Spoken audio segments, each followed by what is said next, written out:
She offered him $5 and asked, "Where can I buy a heart for my mom?" And in that moment, the billionaire CEO realized he was looking into the eyes of the daughter he never knew he had.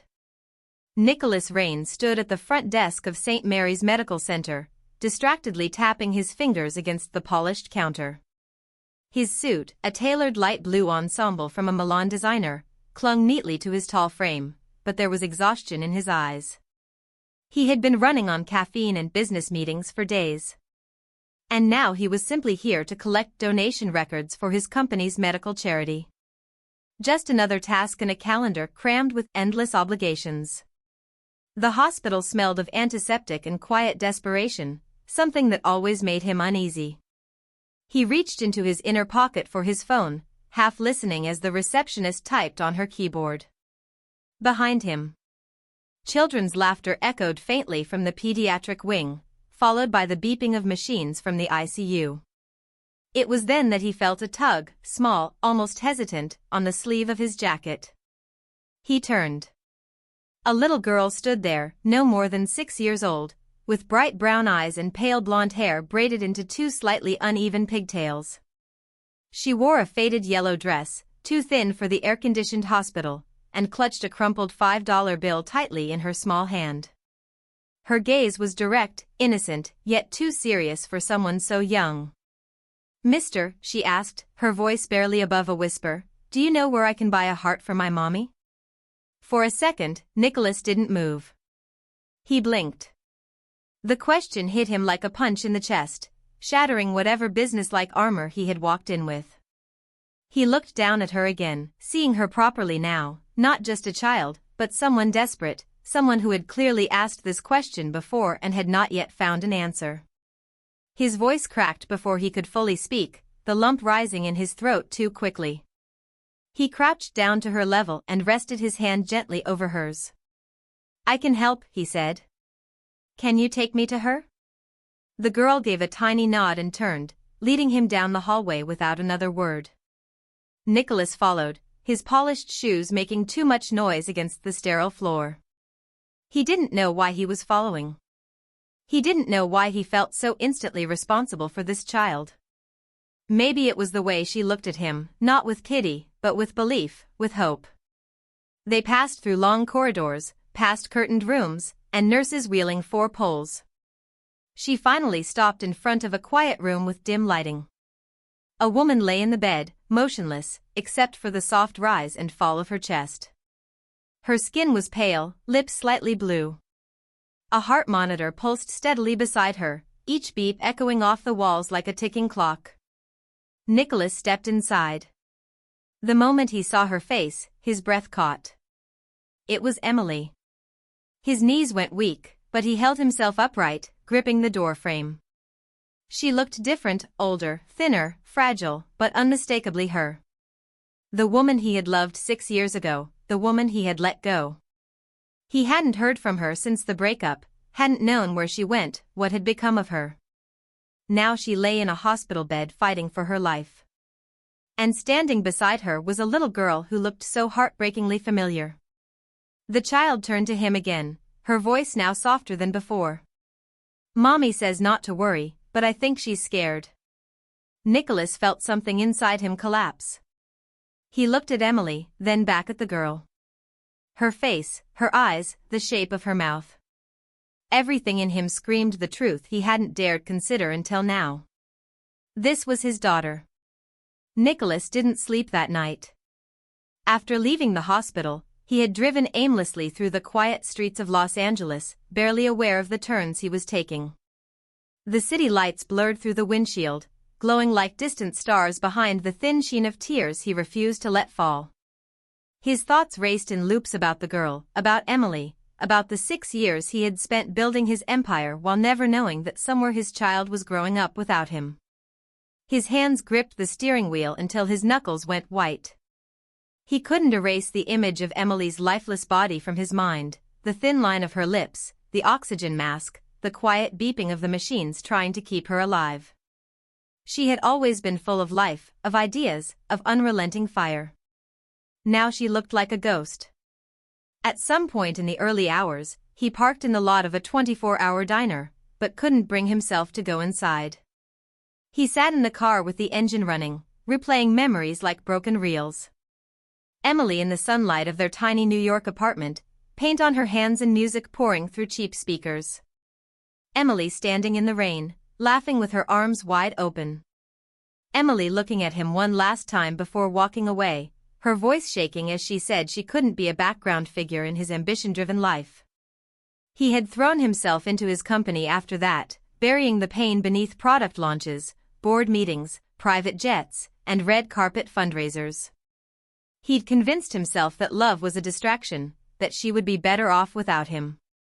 And now she was lying in a hospital bed with heart failure and their daughter *, his daughter * was the one asking strangers how to buy a new heart. That morning Nicholas returned to the hospital wearing yesterday's clothes and a face far older than it had looked the day before. He requested a private conversation with Emily's lead physician, a tall, quietly intense man named Dr. Grant. The two sat down in a consultation room. The fluorescent lighting above them humming faintly.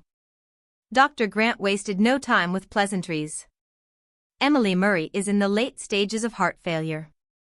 The damage is extensive. Her heart muscle is deteriorating rapidly, and the medications we've been using are only prolonging the inevitable. Nicholas leaned forward. A transplant? Yes, Dr. Grant nodded grimly. But she's not at the top of the list. She's type O negative. That's rare. And even if a donor becomes available, it might be too late. At best, she has maybe 2 weeks. Nicholas ran a hand through his hair. A million strategies already formulating in his head. What about private clinics, international registries, anything? Money is not an issue. Dr. Grant sighed. With all due respect, Mr. Rain, this isn't a matter of money. It's about timing. There are legal protocols, ethics boards, and compatibility tests. Even with every door open, the clock is working against her. Nicholas didn't respond immediately. He stared at the floor, his jaw clenched, heart pounding. The truth hit him like cold water. This was something he couldn't simply fix by writing a check. This wasn't a failed merger or a market crash. This was the woman he had once planned to marry, the mother of his child, slipping away second by second. Later that day, he stood in the hospital garden watching Lily chase butterflies between flower beds. She ran in crooked lines, her braids bouncing, a small bandage taped over one scraped knee. He sat on the edge of a concrete bench, trying to breathe. She approached him with a yellow dandelion, the kind most people would call a weed, and held it out proudly. For Mommy, she said. It's her favorite. Nicholas took it and swallowed hard. She's very lucky to have you. The girl tilted her head. Mommy says, you're a nice man, but I think you're sad. He looked at her and gave the faintest smile. I think you're very smart. Are you going to help Mommy? Yes, he said without hesitation. I'm going to try everything. That night, after Lily had gone home with the neighbor who had been watching her during Emily's hospital stay, Nicholas sat by Emily's bedside. She was unconscious, her skin pale against the white pillow. Machines surrounded her, blinking and pulsing and whispering their cold clinical rhythms. He gently reached for her hand. It was thinner than he remembered, cold despite the warm blanket draped over her. He whispered her name. She didn't respond. He thought of the years wasted, the nights they might have spent together, the birthdays missed, the moments gone forever. He had believed he could control everything. But now with the weight of the past crushing him and the present slipping through his fingers, he realized something terrifying. He had everything a man could want. Money, influence, power. But none of it could turn back time. None of it could undo the choices that had led them here. And none of it could guarantee that Emily would survive. As the room darkened and the hallway lights flickered off for the night, Nicholas sat in silence, holding her hand as if willing life back into her. He wasn't sure when the tears finally came. But when they did, they came quietly, steadily, and without shame. Nicholas arrived at the hospital the next morning wearing a clean shirt and blazer, but he felt no different from the man who had wept beside Emily's hospital bed the night before. His eyes were red-rimmed from lack of sleep and his stomach churned with a sick mixture of dread and determination. He had spent most of the early hours on video calls with contacts across the globe, surgeons, directors of transplant networks, even politicians. He had money. He had power. And yet, for the first time in years, he felt completely powerless. Emily remained unconscious. Her condition stable but critical. The medical team had done everything possible to keep her body functioning while they waited for a miracle. Nicholas stood just outside her room, watching through the glass as a nurse adjusted the monitors and scribbled something in her chart. He hadn't said a word to Emily's daughter since yesterday.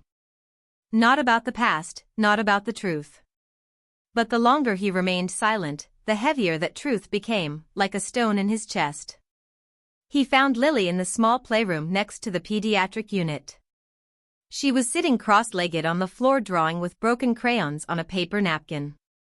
Her face lit up when she saw him enter, and she rushed over holding up the drawing. It was crude, childlike. 3 stick figures holding hands beneath a sun with a smiley face. One figure had braids. One had a dress. The third taller one wore a blue triangle for a tie. Above them, she had written, "Mommy, me, and you." Nicholas crouched down slowly and took the picture from her. For a moment, he couldn't speak. "You drew this?" he asked. She nodded and sat down beside him on the floor. "I made it for when Mommy wakes up. So she knows we were here together." His voice almost failed him. "That's beautiful, Lily." She looked up at him curiously. "You know my name?" He hesitated, then nodded. "Yes, I do. Mommy said, you're just a nice man. But you know a lot of things." There was no accusation in her voice, just quiet curiosity. Her innocence made the moment even harder. Nicholas looked down at the drawing again, his throat tightening. "Lily," he began slowly. "I have to tell you something. Something very important."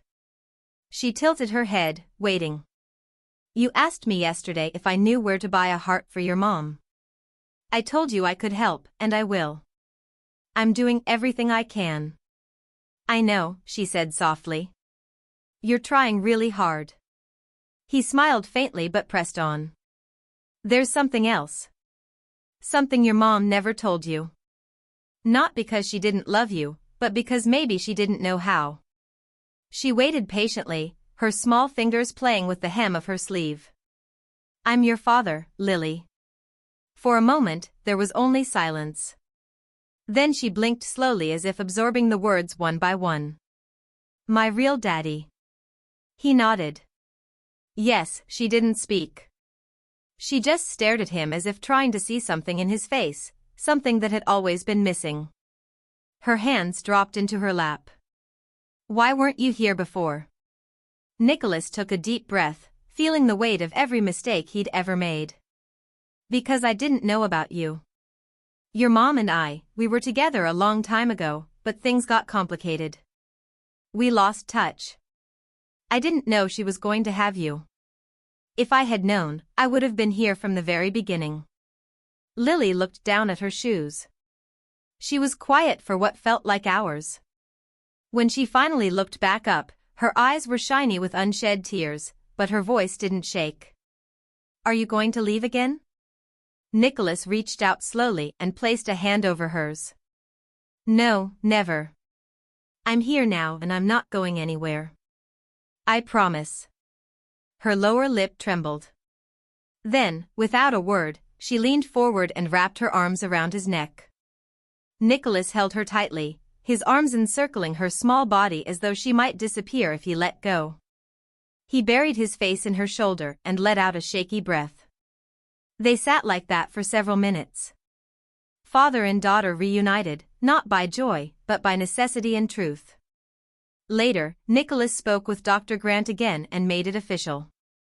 He signed the documents to be listed as next of kin. He requested to be added to all medical decisions. There was no more pretending, no more walls. That evening, he stood once again by Emily's bedside. He spoke to her even though she still hadn't woken up, telling her what he had told Lily, telling her he was sorry for everything. He spoke about how proud he was of their daughter, how brave she was, how much she reminded him of her mother. Outside the room, Lily had taped her drawing to the wall. 3 stick figures, a family. Nicholas looked at it every time he left the room and felt something begin to mend inside him, something fragile, but real. Nicholas had always believed that money could solve most problems. It had opened doors that were locked to others, erased obstacles that would have stopped ordinary people in their tracks, and turned impossible situations into manageable ones. But now, standing in a cold hospital corridor while Emily lay on the edge of life and death, he was beginning to understand the limits of wealth in the face of time. There was no check he could write that would slow the progression of her disease.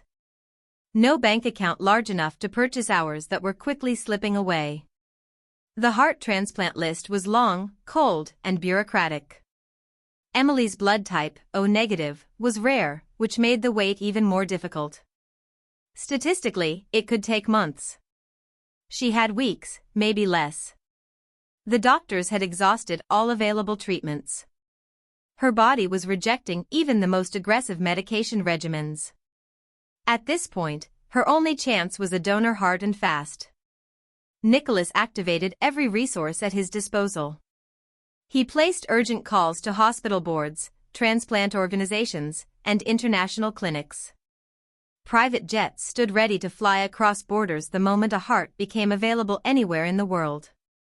He reached out to cutting-edge research facilities, asking about experimental treatments and artificial heart programs. He offered millions in donations to fast-track approvals, bypass waiting lists, anything. He spoke to government officials, even quietly approached an embassy or two, looking for diplomatic strings to pull. His assistants coordinated communications across 3 continents, working through time zones with no rest. He had never moved this fast, not even during the most high-stakes moments of his business career. And yet, with every passing hour, the news remained the same. No match, no miracle, no heart. What haunted Nicholas most was the helplessness he saw in Lily's eyes. She stayed close by, sometimes napping in the chair next to her mother's bed, sometimes drawing new pictures that she would tape to the wall like offerings to fate. She asked fewer questions now, as if she sensed how fragile the truth was. When he kissed her forehead or brought her warm meals from the hospital cafeteria, she would smile politely, but the weight in her small shoulders betrayed the fear she was carrying. One afternoon, as Nicholas sat in a glass-walled meeting room with 2 transplant specialists and a liaison from the donor registry, someone mentioned a possible last resort, a revolutionary artificial heart implant that had recently passed clinical trials in Europe. It was a biosynthetic hybrid, part organic tissue grown from the patient's own cells, part nanotech scaffolding that replicated natural heart rhythms. Only one center in Switzerland was performing the procedure, and only a few had survived it. The operation was high risk and had yet to be approved for widespread use in the United States. The room fell silent as the specialist explained the details. The process was complicated. It would require transporting Emily overseas, likely via a medical jet equipped with a full ICU.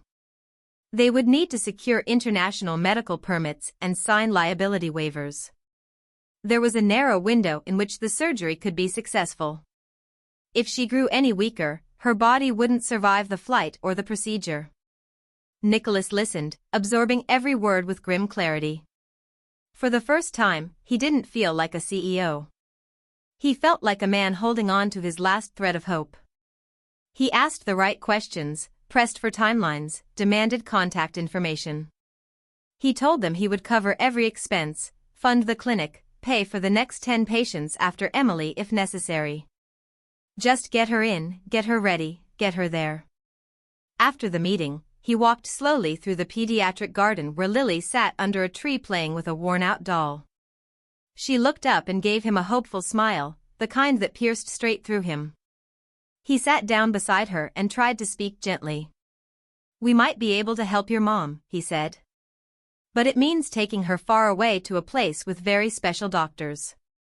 Lily listened carefully, then looked at him with wide eyes. "Will you come, too?"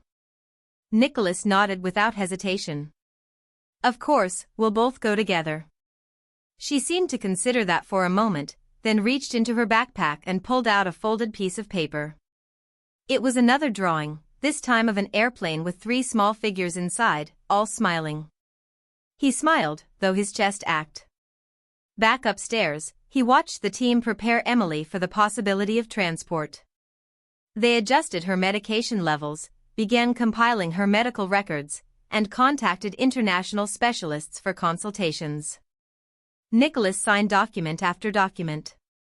He approved a private medical jet outfitted with everything she would need, including an onboard surgical team. There was no margin for error. Everything had to be perfect, and they had 72 hours to make it happen. On the second night, Emily stirred briefly. Her eyes opened, unfocused, then fluttered closed again. Her lips moved, whispering something too soft to hear. Nicholas stood beside her, holding her hand, hoping she could feel him there. "I found a way," he said, his voice low, trembling. "Just hold on, Emily. Please." He squeezed her hand gently, and for a second he thought he felt her squeeze back. It was faint, barely more than a twitch, but it was enough. Enough to keep going. Enough to believe. In that moment, Nicholas Rain, billionaire, businessman, builder of empires, realized that this was the only deal that truly mattered and failure was not an option. The night before the flight to Switzerland, the hospital room was quiet except for the steady rhythm of machines monitoring Emily's fragile heartbeat. Nicholas sat beside her, his elbows resting on his knees, his hands clasped together as though in prayer, though he hadn't prayed in years. The hours had passed slowly, each one weighed down by uncertainty and fear. Lily had fallen asleep in the chair next to her mother's bed, wrapped in a soft blanket one of the nurses had given her. Her small fingers still clutching a crayon drawing she hadn't had the chance to tape on the wall. Emily hadn't spoken since that brief moment 2 nights ago, but the doctors said her condition was stable enough for transport, just barely. The team in Switzerland had confirmed her slot for surgery, and the air ambulance was set to arrive at dawn. All the permits had been approved, the specialists were on standby, and Nicholas had arranged for a secondary surgical team to be flown in as a precaution. Everything was in place, yet he couldn't shake the gnawing anxiety in his gut. He had done everything he could, but that didn't mean it would be enough. He reached into his briefcase and pulled out a small envelope yellowed with age, edges worn. It was a letter he had written to Emily 6 years ago, but had never sent. He had written it during one of their worst fights, a moment when he'd realized he was about to lose her, but still too proud or too scared to say what needed to be said. The letter had stayed buried in a drawer until a week ago, when he'd found it while packing for one of his business trips. He had read it over and over since Emily had been hospitalized, each word now feeling both too late and desperately necessary. He unfolded it now and began to read aloud in a quiet voice, careful not to wake Lily.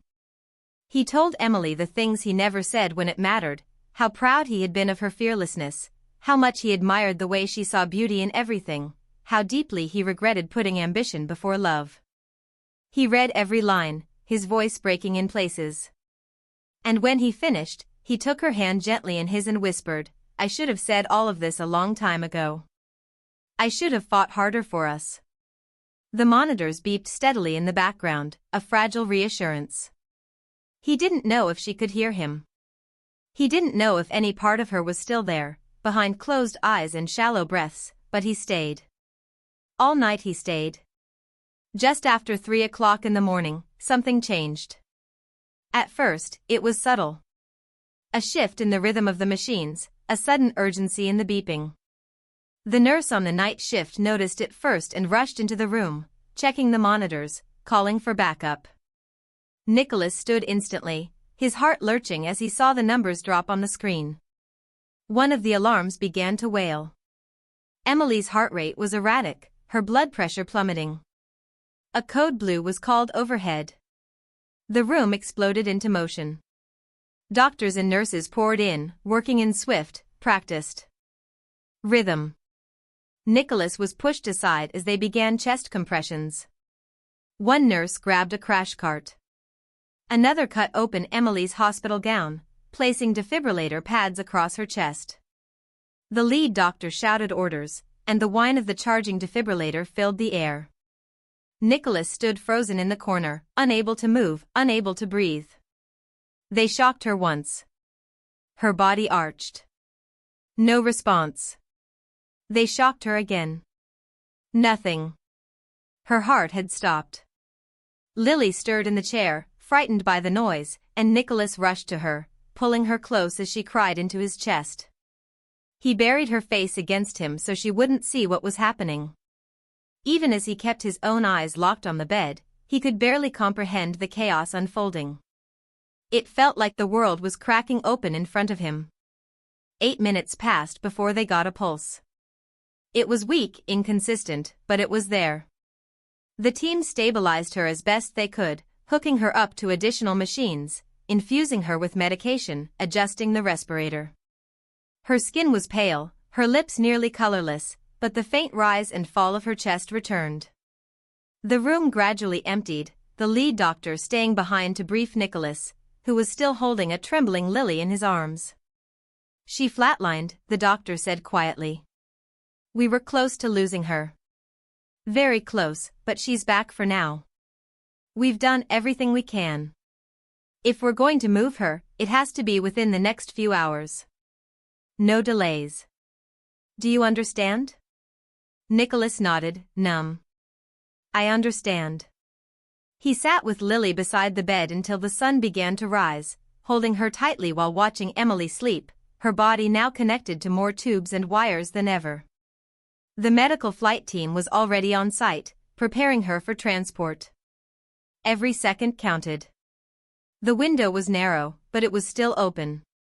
As they loaded her into the specialized ambulance that would take her to the airport, Nicholas followed closely, one hand gripping Lily's, the other resting lightly on the edge of the stretcher. Emily's face remained motionless, her body barely reacting as she was lifted and secured into place. Lily looked up at him as the vehicle doors shut. Mommy's going to be okay now, right? Nicholas didn't know how to answer, but he bent down, kissed her forehead, and whispered, She's going to fight. And so are we. The flight to Switzerland was the longest journey Nicholas had ever taken, not because of distance, but because of the unbearable weight of hope and fear that accompanied every second. The air ambulance was outfitted with the most advanced medical technology available, a fully functional intensive care unit in the sky. Yet Nicholas couldn't stop glancing at the monitors, unable to trust even the machines that had kept her alive this far. Emily lay unconscious beneath layers of medical blankets, her face pale and still, her body attached to 4 lines, a ventilator, and constant streams of medication. Every beep, every blink of the monitor felt like a ticking clock, a fragile signal that she was still with them, that there was still something left to save. Lily sat beside him with headphones over her ears, watching cartoons on a tablet. Nicholas had insisted on bringing her despite the risks, because leaving her behind had felt wrong. He couldn't bear the thought of Lily waiting in some unfamiliar house, wondering whether her mother was alive. The flight crew had prepared a seat for her with soft pillows and toys, but she barely touched them. She just held Nicholas's hand in silence most of the flight, sensing perhaps that this was not an ordinary trip. Her strength humbled him more than anything he had experienced in boardrooms or billion-dollar negotiations. Upon landing, they were met by a medical team from the Zurich Biomedical Institute, led by Dr. Matthias Engel, a specialist in artificial cardiac technology and the surgeon who would perform the operation. He was calm, sharply professional, and moved with a precision that gave Nicholas a sliver of comfort. As Emily was rushed into the hospital through a secured route, Nicholas followed closely behind with Lily, barely pausing to take in the state-of-the-art facility around him. Everything was white, quiet, and cold in its perfection, like walking into the future. They were placed in a private waiting suite with a view of the nearby mountains, but neither of them noticed. The next hours were a blur of medical preparations, last-minute tests, and critical discussions. Emily's vitals were on the edge of acceptable for surgery. The cardiac arrest she'd experienced just before departure had made the procedure even more dangerous. Dr. Angel did not sugarcoat the risks. The artificial heart was still in experimental stages, and while it had worked in 5 patients so far, 2 had suffered major complications. No one with a preoperative arrest had undergone it yet. This would be a first. Nicholas signed every waiver, every release form without hesitation. He had made his decision the moment he learned there was a chance to save her. He would rather try and fail than sit in a luxury suite surrounded by missed opportunities and regret. When the surgical team took Emily into the operating theater, Nicholas sat in the hallway with Lily beside him. She didn't cry. Instead, she quietly pulled something from her backpack, a letter she had written on the plane. The paper was crinkled, her handwriting uneven. It said simply, "Dear Mommy, I love you. Please come back to me and Daddy. I want to see you smile again. Love, Lily." She handed it to Nicholas and whispered, "Can you give it to her when she wakes up?" He took it, carefully, folding it and placing it into the breast pocket of his shirt, right over his heart. "I will," he said. First thing. The surgery lasted more than 19 hours. Nicholas didn't sleep, didn't eat. Every hour, a nurse came to update him with cautious optimism, but nothing ever felt certain.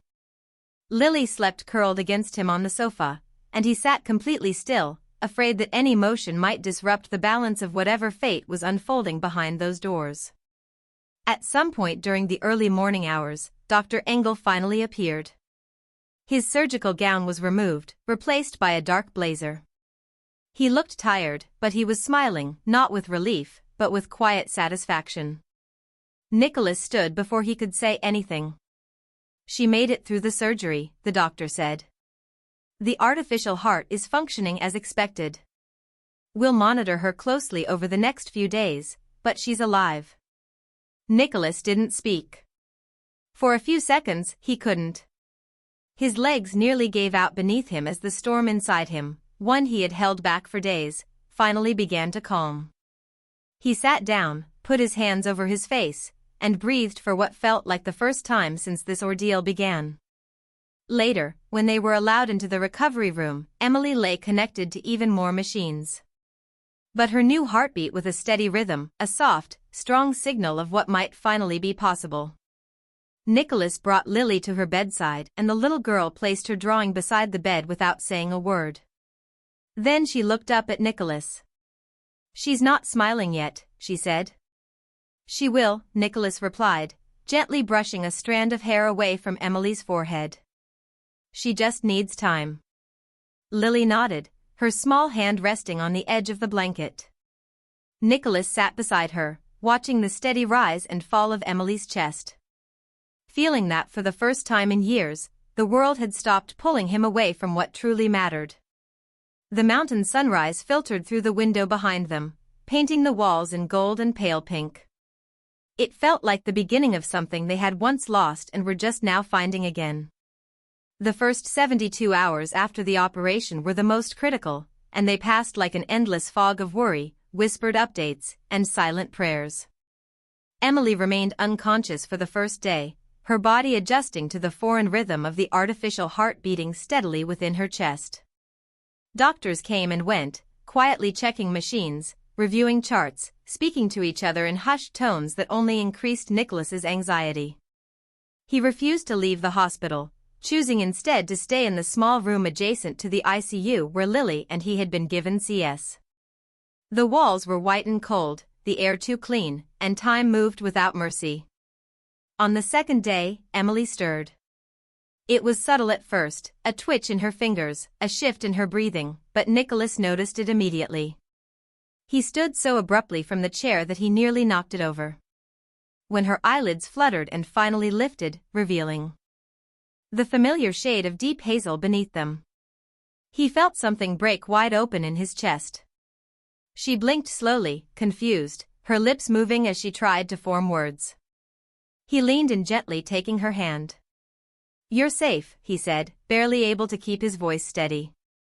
"You're here, and you made it." Her eyes filled with tears before she could even respond, but her fingers tightened around his. It was weak, trembling, but it was real. A nurse quickly entered the room as the monitors detected her change in vitals. And within seconds, the space filled with cautious energy as the medical team confirmed she was responsive and stable. Dr. Angel arrived minutes later and gave a rare, genuine smile. "It's early," he said to Nicholas. "But this is what we hoped for. She's strong." Emily was too weak to speak much that day, but her eyes did all the talking. When she saw Lily enter the room, her tears returned in full. The little girl ran to her side carefully, hugging her as best she could. With the tubes and wires still in place, Emily whispered her name over and over again, as though simply repeating it could anchor her back to life. Nicholas didn't try to explain everything right away. Instead, he focused on being present. He helped her sip water, sat with her through every test, and made sure Lily was cared for and not overwhelmed. When the doctors confirmed that Emily was strong enough to be moved to a private recovery room, Nicholas personally oversaw the transition, ensuring every detail from the temperature to the sunlight exposure was perfect. Over the next few days, Emily regained more strength. Her speech returned slowly, and though her body was still frail, her spirit was unmistakably intact. One evening, just before sunset, she asked Nicholas to sit beside her when Lily had fallen asleep. "I thought I was going to die," she said softly, her voice stellaro, but stronger than before. "I felt myself leaving, like everything was slipping away, and I was too tired to hold on." Nicholas reached for her hand. "But you did hold on. You fought." She studied his face for a long time. "Why did you come?" He didn't look away. "Because I never stopped loving you. And because I had no idea you were carrying part of me all this time." Her expression softened with emotion, but there was still pain in her eyes. "I didn't tell you because I didn't want to tie you down. I thought you'd moved on. You had everything, your company, your success. I didn't think there was room in your world for me anymore." Nicholas exhaled slowly. "I thought I was doing the right thing by letting you go back then. I told myself love was a distraction, that ambition had to come first. I was wrong. Nothing I've built means anything compared to what I almost lost." Emily looked away, her eyes glistening with unshed tears. "I raised her alone, and there were nights when I hated you for not being there. But I never stopped hoping you would come back someday. Even when I told myself I didn't need you," he nodded. "I didn't deserve that hope. But I'm here now, and I'm not going anywhere." For the first time in days, a quiet peace settled between them. It wasn't forgiveness yet, but it was the beginning of healing. 2 weeks passed, and with each day, Emily improved. Her body adapted to the artificial heart better than the doctors had dared to expect. Physical therapy began early, slow steps guided by a gentle nurse who reminded her every time that every movement was progress. Nicholas stayed through it all, helping her walk, cheering her on, learning how to care for the device inside her. During this time, he and Lily grew closer in ways he hadn't imagined possible. They shared breakfasts in the hospital cafe, took walks around the nearby lake when Emily rested, and even played board games on the floor of the recovery room. Lily had stopped asking if her mom would be okay. Now, she asked when they could go home together. On the day Emily was finally cleared to leave the hospital, Nicholas arranged a quiet celebration. No press, no entourage, just the three of them and a nurse who had grown fond of their little family. They walked out of the front doors slowly, sunlight warming their faces, Emily leaning lightly on Nicholas's arm as Lily skipped ahead, pointing out birds and flowers as though the world had suddenly become new again. That night, back at the apartment Nicholas had rented for their stay, Emily sat on the balcony wrapped in a soft shawl, the stars above them brighter than they'd been in months. Nicholas joined her, bringing 2 mugs of tea. She turned to him and said, I don't know what comes next, but I want you in it. And with that, the last wall between them came down, not because everything had been healed, but because everything that mattered had finally been spoken. 6 months passed and life slowly began to resemble something whole again. The recovery wasn't quick or easy, but it was real. Emily adjusted to her new reality with a quiet resilience that reminded Nicholas of the woman he had fallen in love with years ago.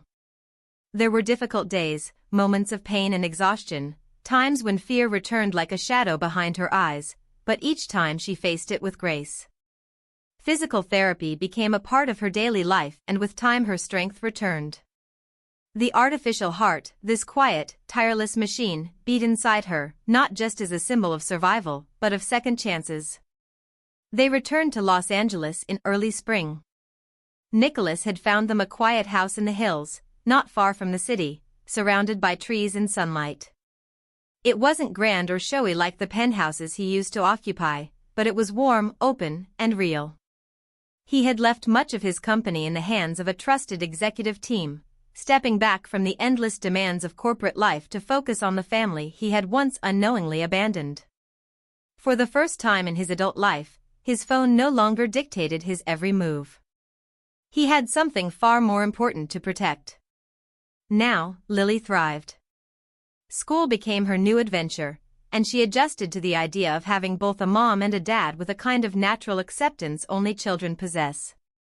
She drew pictures almost every day, and they now covered the refrigerator, the hallway walls, and even the side of the bookshelf. Most of them featured 3 figures: a tall man, a woman with a heart on her shirt, and a girl with 2 long braids. Sometimes there was a cat, which they didn't have yet, but she insisted it was only a matter of time. One evening, after Lily had gone to sleep, Nicholas and Emily sat together in the living room, the glow from the fireplace casting soft shadows across the walls. She rested her head against his shoulder, a blanket wrapped around her legs. The hum of the artificial heart was nearly inaudible, but Nicholas could feel its presence, a gentle rhythm under his fingertips whenever he held her hand or touched her back. He never stopped being aware of it, not in fear, but in gratitude. That sound meant she was still here. They talked more openly now than they ever had in the past, about their years apart, the pain of missed milestones, and the strange beautiful way life had brought them full circle. Emily told him she had begun painting again, slowly at first, then obsessively. She had started a new series, a collection she called Resilience, and Nicholas had quietly purchased a small gallery space where she could showcase them should she ever want to. She said she might, not for fame or attention, but because she had something worth sharing now.